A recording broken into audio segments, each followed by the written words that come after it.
আসসালামু আলাইকুম বন্ধুরা, সবাই কেমন আছো? আশা করি সবাই ভালো আছো। দেখো আজকে আমি এই টেম্পু মাছ রান্না করব এই পাতাকপি দিয়ে আর আলু দিয়ে।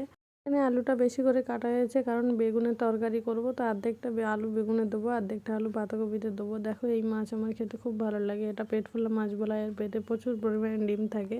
আমাদের তালাইমা মাছটা ভাজছে, দেখো ওদিকে ভাত চড়িয়ে দিয়েছে, খানিকটা পোনা মাছ ভেজে তুলে নিয়েছে। দেখো তেল হালকা কম হয়েছে, তো তেল দিচ্ছে মাছের ওপর থেকে। মাছ ভেজে তুলে নিয়েছে, এখন মাছের ডিম আর তেলটাকে ভালোভাবে ভেজে নিচ্ছে। দেখো এবার দেখো কড়াইতে সর্ষের তেল দিয়েছে, দিয়ে একটা বড় সাইজের পেঁয়াজ দেখো কুচি করে দিয়ে দিলাম। তারপরে এতে এবার পেঁয়াজটা লাল হয়ে গেলে পাতাকপি দিয়ে দেবো, পাতাকপি দিয়ে হালকা নাড়বো, নেড়ে চেড়ে একটু কম করব।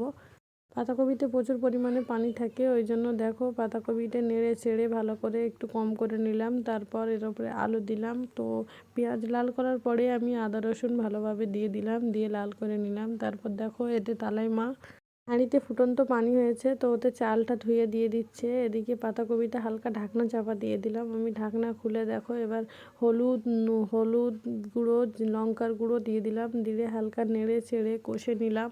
দেখো হলুদ আর লঙ্কার গুঁড়ো পুড়ে না যায়, হালকা নেড়ে চেড়ে এতে আমি ঝোল দিয়ে দেবো, যেটা সেদ্ধ করার জন্য পানি দেয়। তো হালকা নেড়ে চেড়ে দেখো আমি ঢাকনা চাপা দিয়ে দেবো।